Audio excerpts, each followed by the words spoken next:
And God, today we are grateful for this opportunity to be able to spend time with you, to grow as brothers and sisters. We ask that you would bless all that is said and done. May we leave this place elevated, encouraged, and full of hope. In Christ's name, I pray. Amen.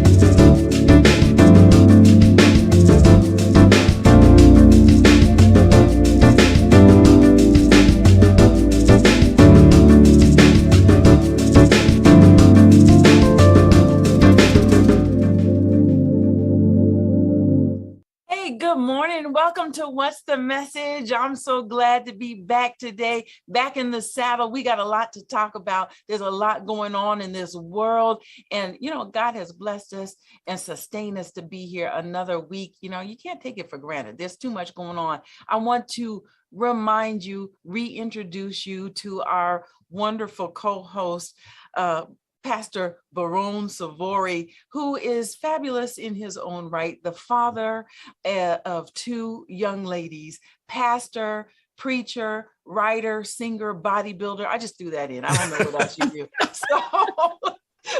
You did not throw in that I'm a father of teenage daughters, so I need lots of prayer. You know what I'm saying? I need lots of prayer. Yes. Good morning, Carmela. How are you doing? I'm excited. We're out here on the West Coast. Things are starting to warm up for us out here. Just excited once again. I want to remind those that have just joined us right now, do not pause. As a matter of fact, just take a moment, share this, we are live right now. If you don't want to miss today, you do not want to miss today's wonderful, wonderful time together. So share it out. Let people know that What's the Message is live right now. What is new out there in Maryland for you? What's going on? Oh, it's great. It's great. We had a great time last week with our panelists when we talked about Emmett Till, the musical. I plan to be there next week to go see that. And I'll be traveling to California next week as well. And so I'm just making, having all kind of preparations, trying to do stuff. But, today I'm excited. We mentioned that you are the father of two teenage girls. I have one young Black woman up in the making, rising, and our guest, Khrisit Lauren Adams, who we're going to bring on in a few minutes, is the author of The Parable of the Brown Girl, and the new release, just hot off the press, her book launches in the last couple of weeks, Unbossed. How Black girls are leading the way. So some people, your grandmom, your mom, your dad, sister or brother, you need to be a part for this conversation. But Baron, before we get there, I'm coming out to California. And I just want to say, when I walk into the bank to withdraw my $12,000 in cash, I'm gonna need to call you if something happens to me. Okay. Listen, I'm gonna have it on. I'm gonna have it on speed. Did you hear about this story? The director of Black Panther walked into Bank of America in Atlanta, Georgia. And because of the amount of money that he was looking to withdraw, watch this. He slides the teller a note and says, "Hey, look, because of the amount of money, over $10,000 that I'm withdrawing, just do it discreetly, because I just don't want people to know that I'm walking out of the bank with this amount of money." Right. She called, the teller happened to be another Black woman. She called the police on him. Not only was he arrested and questioned, but his associates as well. I mean, I couldn't believe that this had happened in 2022 in Atlanta, Georgia. What's your takeaway? Come on, sis. There's no words for this. There is no words for this. Yeah. And I think I still haven't heard what she has said that made this turn into a robbery.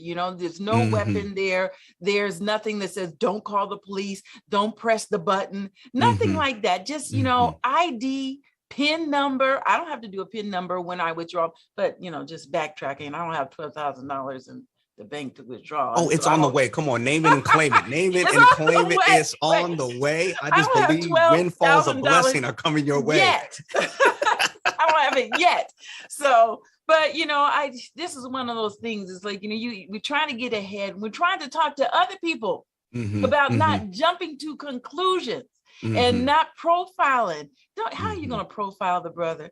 But I pray all that works out. I'm not following what she has said, and I don't know. Have you heard that? Yeah, you know what, at the end of it all, I guess it took a little bit of time, maybe an hour or two. The police came out. Once he identified himself and that was verified. I mean, the fact that he had to verify who he was. I mean, they probably just need to look up the account. Usually that's how it goes.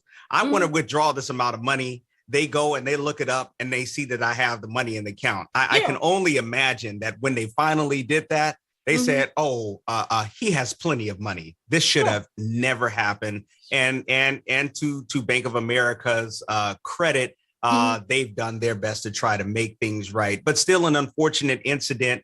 And of course, when these things happen, they're going to make the news because it's one thing to come in. We've had more than enough people go in and try and steal, but to be a successful Black man, a director in Hollywood working on, watch this, the sequel to Wakanda there in Atlanta. And for this to happen, it's an unfortunate incident. So be careful out there, people. I know that God has blessed many of you all. We got tons of doctors and lawyers and authors and writers and preachers. I'm not going to leave the preachers and educators out that are doing well and successful. But sometimes still, even in the midst of all of that success, sometimes we still run into issues of profiling. Right. I heard somebody say that, well, he should have taken special precautions to, do whatever he could to, you have to treat and you have to move in this world differently when you are a person of color, in particular, a Black man, which I don't believe in that. Yet we see over and over again, people having to do extra over and above to assure everybody, hey, it's okay. I've got it. It's all right. Anyway, at this moment, I want to bring up, because I see her nodding and shaking her head about this whole story. Khrisit Lauren Adams, my people, you all have to go ahead, go on Amazon right now. Look up both of these books, Parable of the Brown Girl and Unbossed, How Black Girls Are Leading the Way. I want you to support this author, this Black author. Very interesting to see her on the stellar list of reading materials, Essence, Publishers Weekly, because of the value of the work that she's doing. Let me just say a couple of words about her. She is a speaker, author, youth advocate, and ordained Baptist minister. Khristi, can I call you Khristi? Is that okay? Please okay. call me Khristi. Khristi is the author of The Parable of the Brown Girl, which is published by Fortress Press. And the book highlights the cultural and spiritual truths that emerge from the lives of young Black girls. Parable of the Brown Girl has received various awards for Best Young Adult Book from the African American Literary Awards and the New York Black Librarians Caucus. She has just released, I should say, her next book, Unbossed, How Black Girls Are Leading the Way. And she works as Dean of Spiritual Life at the Hill School. Khristi is also an instructor of religious studies at the Hill School. She's the founder and director of the Becoming Conference, an annual conference and leadership cohort designed to empower, educate, and inspire girls between the ages of 13 and 18. She's a graduate of Temple University with a degree in advertising and a graduate of Princeton Theological Seminary, where she obtained a Master of Divinity degree. And she says herself, she's been 15 years in this career, and often the first woman or the first woman of color or the first woman in authority where she is. And so she's going to talk to us about all things Black girl magic, Black women's contribution and leadership today. And if you want to join, come on in. We need you to hit her up on in the comments. Let us know what your thoughts are. Thank you for joining us today, Khristi. Thank you. What a good morning this is so far. I was waiting. Like, ooh, sunshine. I was waiting for you to say that she had invented the internet. You know what I'm saying? Okay. I mean, she's just that magical, that amazing. Good morning to you. Good morning. That's very, very kind. Thank you. I appreciate it. Yeah. Look, when we were talking before we came on about the Hill School, and many of the people who are watching or listening may know of its proximity to Pine Forge Academy, which is a Black Christian boarding school. And so we know about the Hill School. Talk to us about— Wait, is Pine Forge? Is that in where is that? That's in Pine Forge, Pennsylvania. Pine Forge, Pennsylvania. Okay. Not far from Pottstown. Yeah. Very interesting. Very sorry, I didn't mean to cut you off. No, that's fine. We're going to have a conversation, and you feel free to cut me off because there's a lot we got to say in just a few minutes. And I just want to know about your work before we ask you about the books, because Baron was asking you, had you taken classes from Cornell West, who was on our January, February issue? I did. I heard that actually. Yes. And so talk to us about your upbringing, your background, what led you into ministry and all of that. Yeah. My upbringing is in the Black church. I will always say that because when I was 8 years old, my family moved from Brooklyn, New York to where I am right now in New Jersey, visiting them. And we joined a church who had just got a new pastor named Buster Soaries, DeForest Buster Soaries. And the rest is history. My dad was a deacon, my mom was a deaconess. We were very, very active, like 7 day a week active church. Beyond Sunday morning, very much an emphasis that he had on youth and economic development, etc.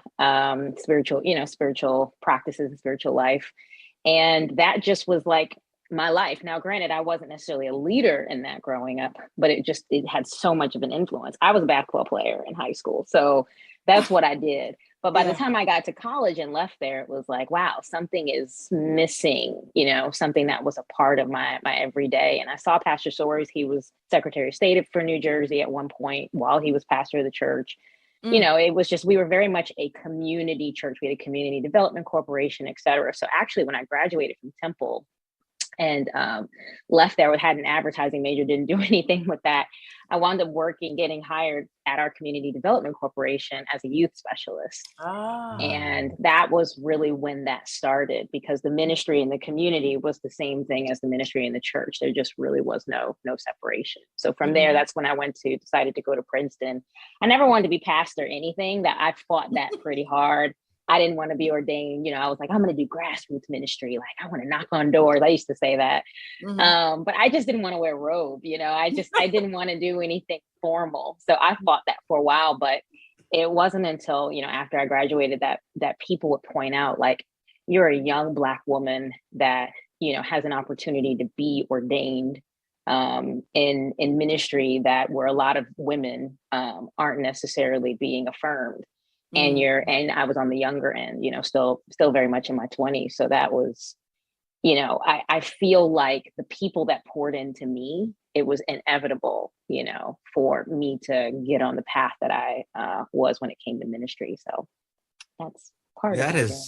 That is awesome that you felt that calling as a woman into ministry and follow through with that, continue to grow and develop. How often now are you still maybe giving message? I know you're doing religious studies, you're teaching that now, but how do you see your role in ministry? Because most people will say the formal one, you got to wear the robe, you got to be there, you got to preach, you got to have your, you got to have your grunt, do all that type of stuff and take a church and take a text. You know what I'm saying?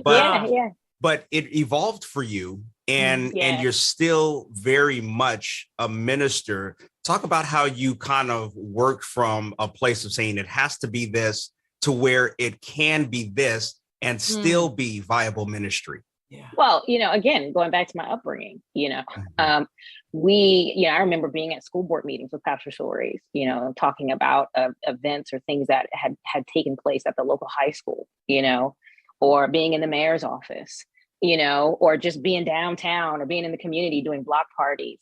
it's just who he was, and how we had our perception of ministry expanded beyond the four walls of the church. So it was just very simple for me to, make the transition from being ordained in the church and working in the church. I wound up leaving when I left Princeton.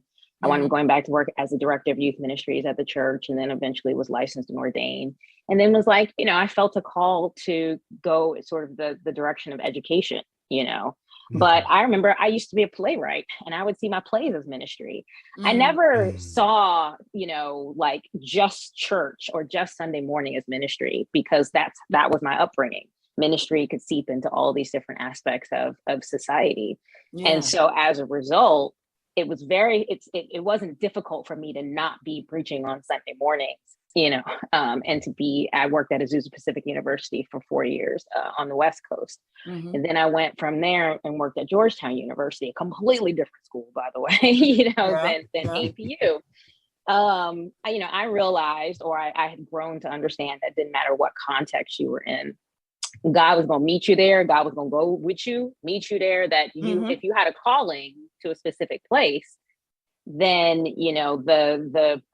the formality of Sunday morning, it had nothing to do with your calling. It had, your calling had everything to do with what God created you to do in this world. And so if that wound up being writing books, if that wound up being here now, working at the Hill School. Now, what I do at the Hill School is both spiritual life and diversity, equity, and inclusion. I fought diversity, equity, and inclusion for a bunch of reasons, but one of the things that I've learned, you fought it or you taught I fought it, because I just think that people, don't just put the Black person, in DEI, doesn't necessarily, I'm just Black, don't mean I'm an expert in DEI. So there were certain things that I questioned and worked with them on, with like, okay, but really what we wound up concluding was that there's a lot of overlap between spiritual life and diversity, equity, and inclusion.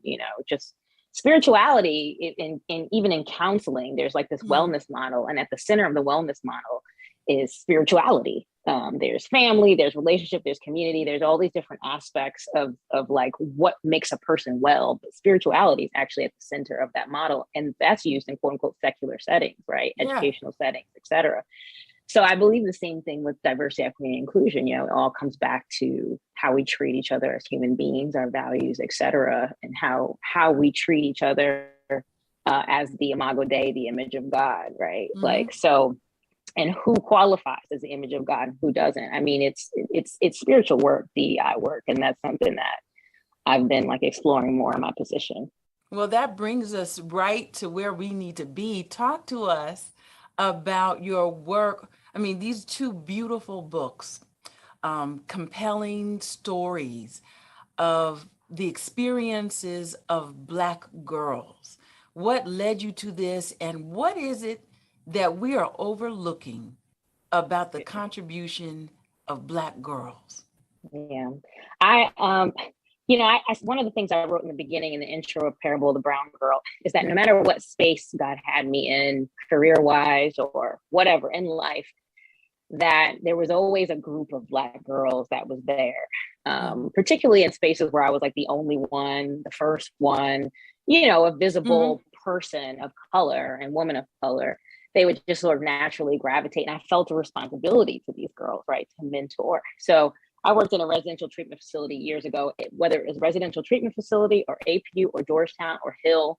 There was always some responsibility I felt to Black girls. So I talk about that consistency in the book Parable of Brown Girl, and how it led me to feeling like, okay, wow, like some people get their calling, some of their callings, right, and they get it like right away. I know I'm called to do this. Whereas for me, it took a while for me to like put the pieces together and then say, oh, Black girls have been pretty consistent in my life, right? And so an editor actually approached me back in 2016 and asked if I'd consider writing for them. And I was like, I don't have anything to write about. When people write books, I always felt like they had a lot to say. And I remember my pastor, who I've talked about quite often, had said to me, you should write a book. And I said, well, why? I don't have anything to say. And he's like, well, you write about what you know. Okay. And I'm like, I don't know anything, you know? But then I realized he's basically saying like, you're an expert in something. And for me, I felt like, wow, Black womanhood. I'm a Black woman. Okay. And then, you know, and then subsequently, it was about, you know, thinking about Black girls and how I was in a space where I was working as a pastoral counselor at a wellness center part-time, was counseling Black girls. Mothers were bringing me their daughters, et cetera. Becoming conference had started at the time. So that's how I sort of evolved to that place where I said, I'm going to write about Black girls, but I'm really passionate about it. And I always said, if I ever had the platform or if I ever had the opportunity to sort of give these girls a platform, then I would use it. I thought that was Becoming Conference, which we talk about later, but it wound up being this opportunity to write and center these girls and their experiences. And so that's really where the writing about Black girlhood came from. Now, the fire that came was when I pitched the book to the team. The woman that I talked to was great. She like, let's do it. She pitched it to the team, Parable of the Brown Girl, and they rejected it. They said the demographic was too narrow. They were like, why don't you write about all girls? And just, you can put some of their stories in between. They didn't feel like the book was going to sell if I was just writing about Black girls. Well, that angered me. Okay. You know, because I was like, several years later, I was like, you're proving my point. You know what I mean? The point is that, you know, I'm saying that Black girls will always have to share, you know, they can never be centered. They always have to share the stage. There's always just like one Black woman that's on the conference speaker lineup, you know, like they can never have the center stage. And so from there, I wound up pitching it someplace else, the place that wound up taking it. And one of the things I wrote in the pitch was, people don't care about Black girls. I changed the whole pitch. You know, I was just like really angry, lit a fire. And then the rest is history. So I was really excited about that. That's awesome. So you said the second part of the question. Yeah. What is it? Because, you know, I love the introduction.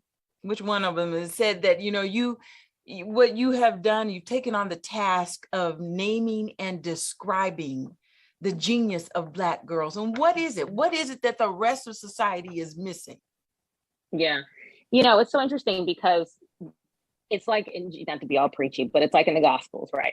Like when Jesus has these encounters with the most marginalized of society, they are the ones that made the Bible. They are the ones that made the gospel. They're the ones we're preaching about still on Sunday mornings. There's the ones that have the most wisdom, right? Whether it be the woman at the well or the woman with the issue of blood. It's just these quick encounters with the outcast of society that are still speaking to us today. Well, I feel the same way about Black girls, right? I almost feel like the more marginalized the group, the more that we can see God, the more that we get messages, you know, we get something from them. And so there's such a well of wisdom in these girls, no matter where. I mean, whether I, again, was in Southern California or whether I'm in DC or Pottstown, Pennsylvania, I'm still experiencing the same sort of like fullness that I get from just my relationships with them in general. And so that's what I want. Like there was one I talk about in Parable of the Brown Girl, was a girl who was 9 years old, and I was just counseling her one-on-one. And I left the counseling session really full one day because she had said to me, you know, can I ask you a question? I'm like, what? And she's like, why did God make me a warrior when I'm really just weak? I mean, a 9-year-old girl, you know what I mean? And it threw me off. And I would have these moments like that with these girls for this part-time job that I had, you know, in Somerset, New Jersey. You know, we just be in these rooms and I'd be like, wow, they're really like, they're feeding into my spirit, you know, just as equally as I feel like I am attempting to do so with them. And I would drive home at night and be like, wow, I'm getting so much. I feel like I left Sunday morning. You know what I mean? I feel like I'm leaving a service or a word or whatever.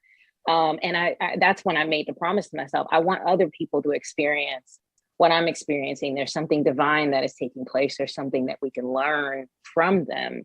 And we don't have to wait till they get older, which is what we do, or till there's some moment, you know, where Simone Biles makes a decision for her mental health, where everybody's like, oh my gosh, it's amazing. We don't have to wait. We can just turn to the girls, your daughters, to the girls in our own communities, to, you know, the girls in our own churches, our own homes. And if we change our disposition from, you know, from the top down, from we're here and we're looking at them this way, to they are our teachers. Yeah.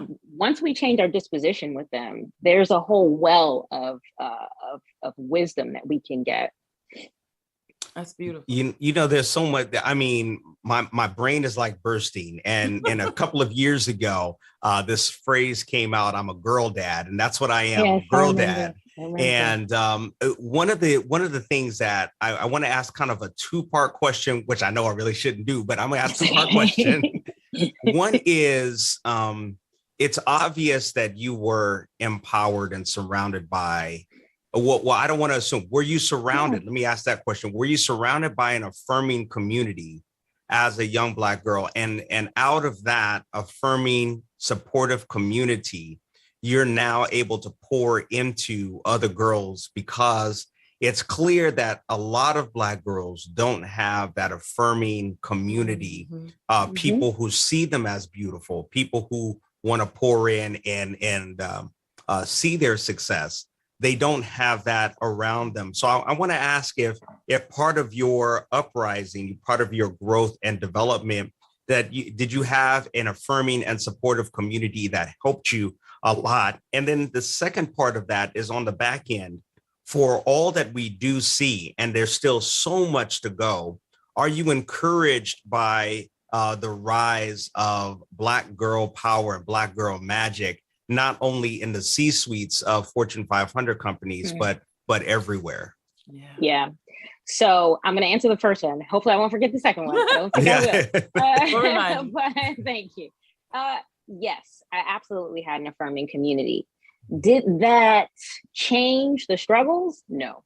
I had some real, I had one of the girls that I write about in Unbossed. She has a podcast called the Book Junkie Podcast. She's 16 now or whatever. So she interviewed me for her podcast 2 days ago. Yeah, I love these girls. So, so that was one of the things that we were talking about, was this idea of growing up and being surrounded by that, yet still hating who you are, not your hair, your complexion, still going through the struggles at school, and then going through them in silence, even though I did have supportive family. My mother has, they call them the Clark sisters, 5 brothers and six of them actually, and they all have these different personalities, and they're all, different stages of life, and very supportive.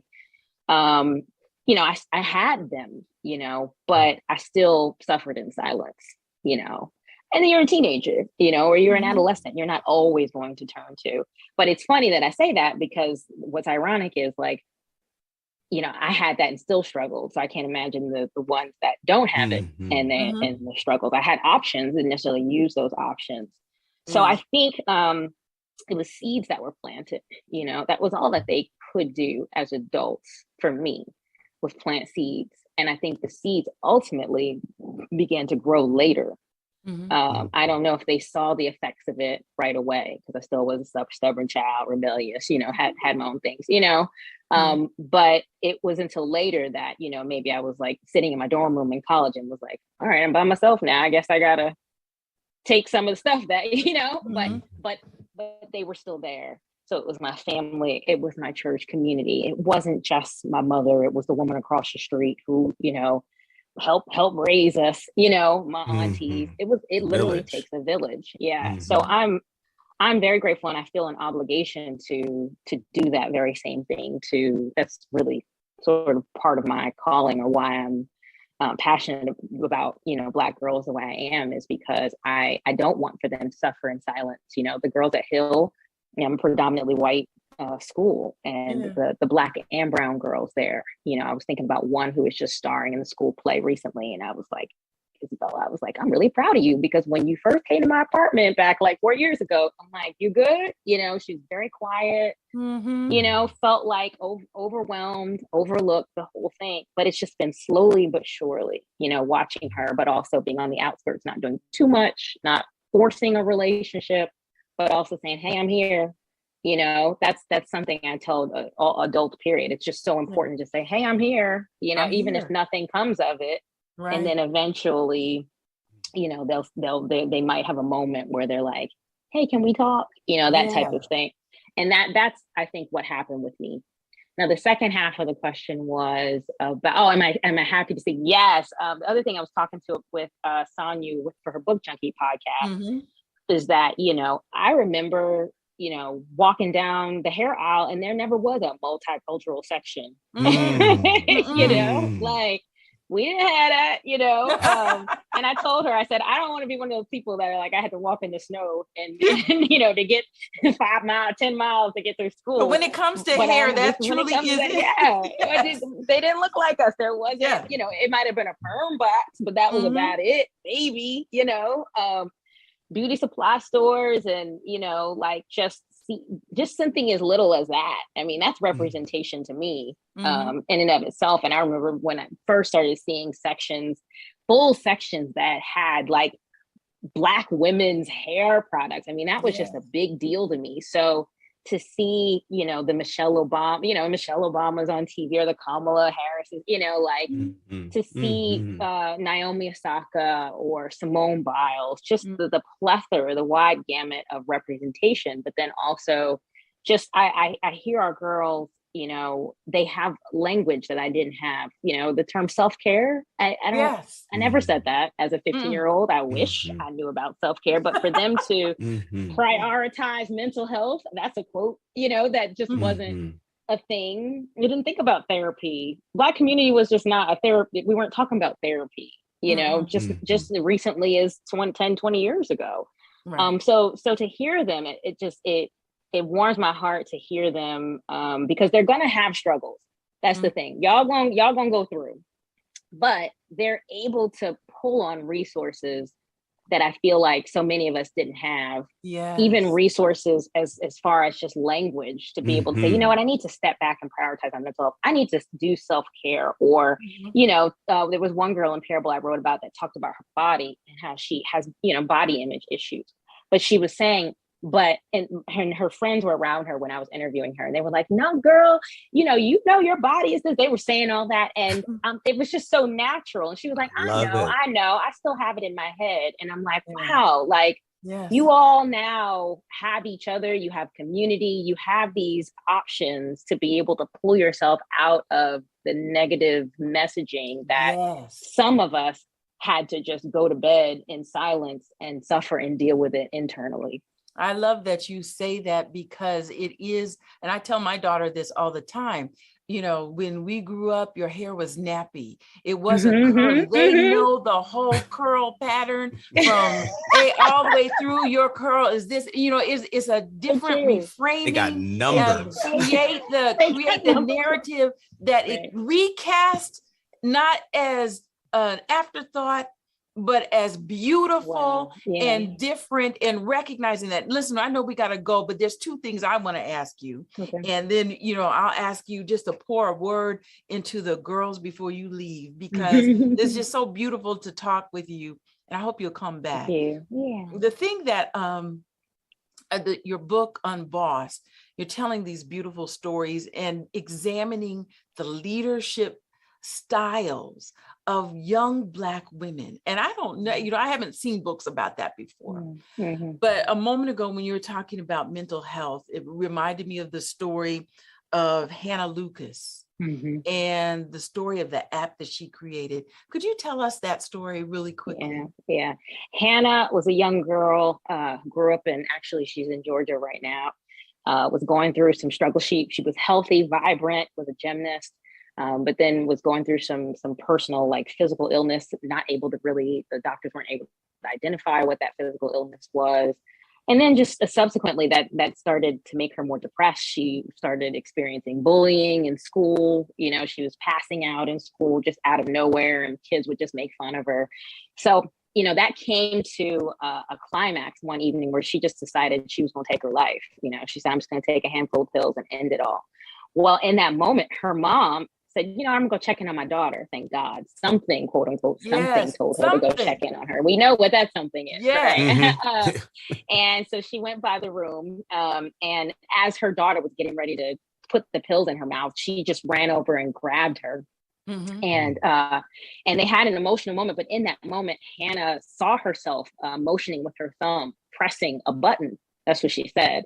And she, after a few weeks, she dealt with her mental health, etc. But she was thinking about that moment while she was dealing with her emotional health. And she reached out to her brother, talked to him, and they're close in age, and said, look, you know, I'm thinking, think about pushing this button in app. What do you think? And the two of them sat down and they created an idea for something that they wound up calling the Not Okay app, which is an app that you can download on your phone. And it's an app where if you're in a moment of distress, it doesn't have to be a suicidal ideation. It could just be where you're just not okay, where you press the button and the button will send your GPS location to 5 of your closest contacts, letting them know where you are and letting them know that you're not okay. And they'll either call to see if you're okay, or they can come to your location to see if you're not okay. And that app has saved lives. It has saved lives. So. Wow. This is a young Black girl. I think that's beautiful. Take a moment. Can you please? I feel like I'm on TBN right now.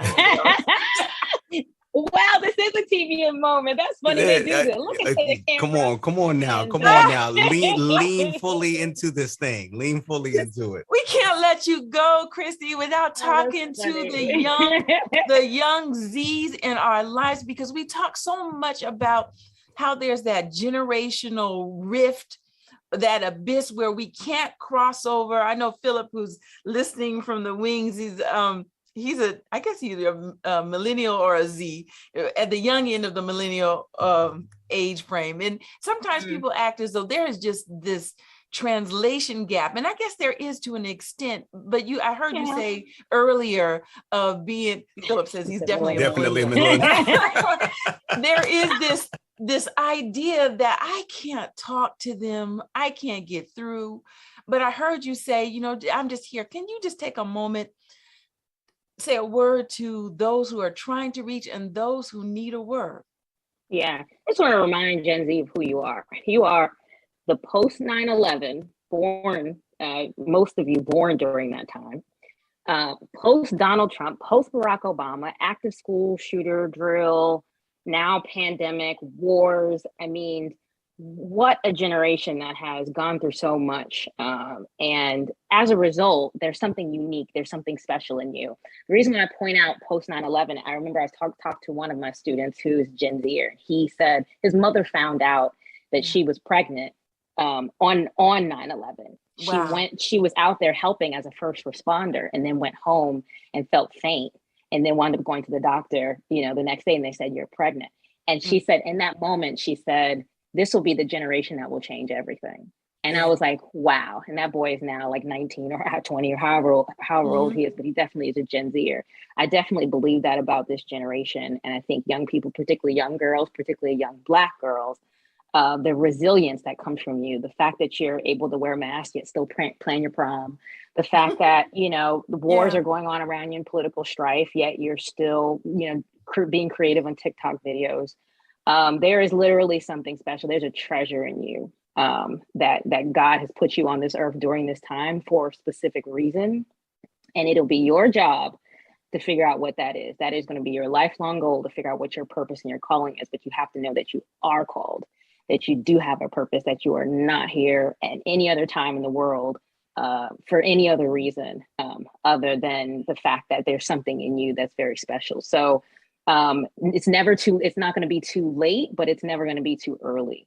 You can start now. If you have an idea, if you're passionate about something, you have the resources around you, you have the internet, you've got communication, you've got friends. I don't care if you have an audience of one. You can use the resources and the things that you have within arm's length. All you need is passion and gift and desire, and you're able to do it. And I am excited to see, the next Kamala Harris's, the next Stacey Abrams, that are right around the corner. Yes. Oh, well, this has been an excellent conversation. Baron, man, it is. I'm filled. Khrisit Lauren Adams, thank you for joining us today. Listen, you all been listening, you've been watching, you see the brilliance of Khrisit Adams. I need you to go ahead, get her book today. I got it on Kindle. You can read it. Okay, go ahead and read it. Parable of the Brown Girl, Unbossed, how Black girls are leading the way. You can encourage someone around you and help to lift up our young Black princesses, right? God bless you all. Thank you for joining us today. And What's the Message? We'll be here same time next week, 11 o'clock Eastern, every Thursday morning. Please don't forget to go on our website, messagemagazine.com, and go ahead and subscribe to our print or digital editions. They're available and easily accessed, as well as to follow us on social media. You're watching maybe on YouTube right now, Message Magazine, Facebook, Message Magazine, Instagram at Message 1898. Come ahead, come on, join this community, join this family. We appreciate you. Baron, we out? We out. We're out of here. Listen, today was full. This was awesome. We look forward to seeing you next week. Yes, in the words of Harriet Tubman, we out. See you.